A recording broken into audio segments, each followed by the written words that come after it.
Bonjour à toute la communauté Libre et Riche et bienvenue pour une nouvelle vidéo. Alors aujourd'hui, format de vidéo un petit peu spécial, puisque je suis aux côtés des membres de l'équipe Libre et Riche, je suis avec Dorian.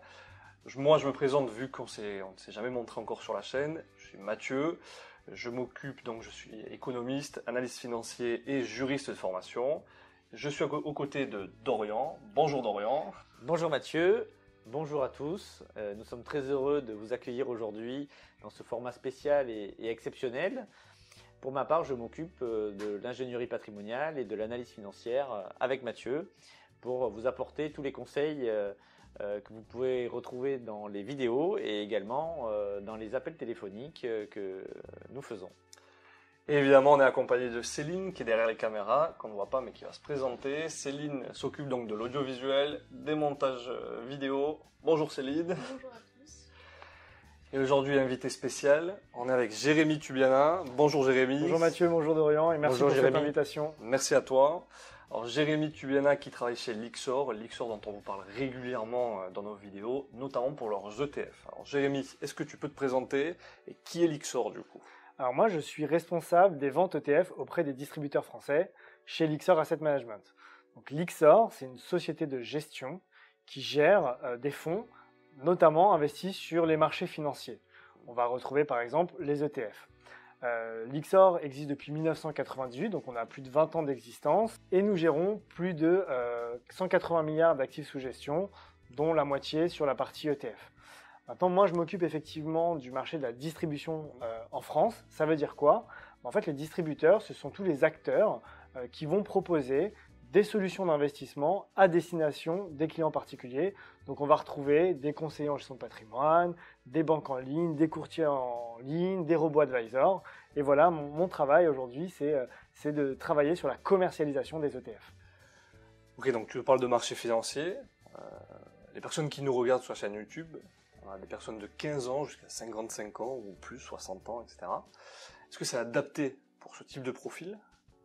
Alors concrètement, historiquement, les investisseurs utilisaient souvent le livret A ou le fonds euro, qui étaient des investissements sécurisés pour préparer leur projet, leur avenir, leur retraite. On le sait tous, aujourd'hui, les rendements du livret A, par exemple, ont baissé. La rémunération du livret A, c'est 0,5% par an. Ce qui veut dire qu'il faut à peu près attendre 140 ans pour espérer doubler son capital. Donc effectivement, c'est un sujet majeur qui fait qu'aujourd'hui, tout le monde se pose la question de savoir est-ce que grâce à mon épargne sur un livret A ou un fonds euro, je peux préparer au mieux mon futur, mes projets, ma retraite. Et donc, c'est pour ça qu'aujourd'hui, les Français, et on le voit, s'intéressent de plus en plus à l'investissement financier. Ça comporte un risque de perte en capital, c'est sûr, effectivement. Mais ce risque de perte, il faut l'accepter et le maîtriser. Investir en bourse, ça ne se fait pas sur du court terme, d'accord? Il faut le faire sur du long terme. Et d'ailleurs, c'est un des principes de base quand on investit sur les marchés financiers, c'est considérer l'investissement boursier sur le long terme. Évidemment, on ne va pas investir l'argent dont on a besoin au quotidien pour vivre, d'accord? On va essayer de le faire régulièrement, d'accord? Et ça, c'est un point majeur. Essayer d'investir régulièrement. Et ensuite, de manière, on va dire, diversifiée. Parce que la notion de risque, elle peut être différente pour l'un ou pour l'autre. Il y a des gens qui vont vouloir prendre un maximum de risques. Et donc, il y aura peut-être des ETF adaptés à ce profil-là. Ou alors, il y a des gens qui vont vouloir mixer un peu les risques et investir sur des supports, on va dire, plus prudents, moins risqués. C'est pour ça qu'on a des ETF investis sur les marchés obligataires, sur les marchés monétaires. Et donc voilà, donc les trois principes de base à avoir en tête quand on épargne, et c'est pour ça que l'investissement boursier est adapté à tous, c'est le long terme, la régularité de l'investissement et la diversification. Ok, donc le livret à 0,5%, mais souvent, comme moi j'aime bien dire, comme on aime dire avec Dorian, c'est que vouloir ne pas prendre de risques en plaçant ses économies sur le livret A, au final, c'est peut-être prendre le risque de perdre de l'argent à cause de l'inflation. Est-ce que tu peux nous expliquer ce qu'est l'inflation? Alors c'est un point vraiment intéressant, cette notion d'inflation. C'est finalement quelque chose que l'on ne voit pas, que l'on ne sent pas trop, donc ça ne nous parle pas trop, pas spécialement, alors que ça peut avoir un impact. L'inflation, c'est quoi? C'est tout simplement la hausse des prix. Concrètement, le prix de ma pizza aujourd'hui, au bout d'un an, il augmente plus que la rémunération de mon livret A. Ce qui veut dire que concrètement, en investissant sur mon livret A, net d'inflation, donc net de la hausse des prix, je perds de l'argent. D'accord ? Donc effectivement, c'est pour ça qu'on se pose la question aujourd'hui d'investir différemment. Et donc l'investissement financier, ça peut être une autre solution d'investissement. Ok, donc l'inflation, on perd de l'argent si on laisse son argent sur le livret A. Est-ce qu'il y a des solutions d'épargne alternatives ? Nous, on parle régulièrement des ETF sur la chaîne. Est-ce que vous en proposez ? Et si oui, est-ce que tu peux nous expliquer ce qu'est un ETF ? Alors, un ETF, ça veut dire Exchange Traded Fund. C'est un fonds coté en bourse, d'accord ? Donc, c'est un fonds qu'on va pouvoir acheter et vendre aussi simplement qu'une action sur un compte titre ou un PEA. Donc, je vais pouvoir acheter un ETF à 10h et le revendre à 10h03. Maintenant, concrètement, qu'est-ce que fait un ETF ? Un ETF, ça réplique la performance d'un indice boursier à la hausse comme à la baisse. Si l'indice, un ETF CAC 40 va donc répliquer la performance de l'indice CAC 40, d'accord, avec les dividendes, c'est un point important. Et donc, si le CAC 40 augmente de 2%, l'ETF augmentera de 2%. Si l'ETF baisse de 2%, à l'inverse, l'ETF baissera de 2%. Et donc l'intérêt de l'ETF ici, on le comprend rapidement, c'est que ça va nous permettre d'acheter en une seule transaction et avec des montants d'investissement faibles, toutes les actions d'un indice boursier. Ça peut être le CAC 40, ça peut être l'indice S&P 500, le Dow Jones, le Nasdaq, un indice boursier chinois, thaïlandais, etc., etc. Et donc aujourd'hui, chez Lyxor, on a plus de 220 ETF qui nous donnent accès à 220 indices boursiers, soit des indices géographiques, soit des indices thématiques. On a des thématiques ESG aujourd'hui, ce qui permet d'investir sur l'environnement, le social et tout ce qui touche à la gouvernance. Et donc, c'est un support qui va nous permettre de nous exposer à toutes ces classes d'actifs. Enfin, il y a un point important, c'est que les frais de gestion d'un ETF sont très faibles. Ils sont de l'ordre de 0,3%, que l'on peut comparer aux fonds que l'on qualifie de gestion dit active. Parce qu'un ETF, on parle de gestion dit passive.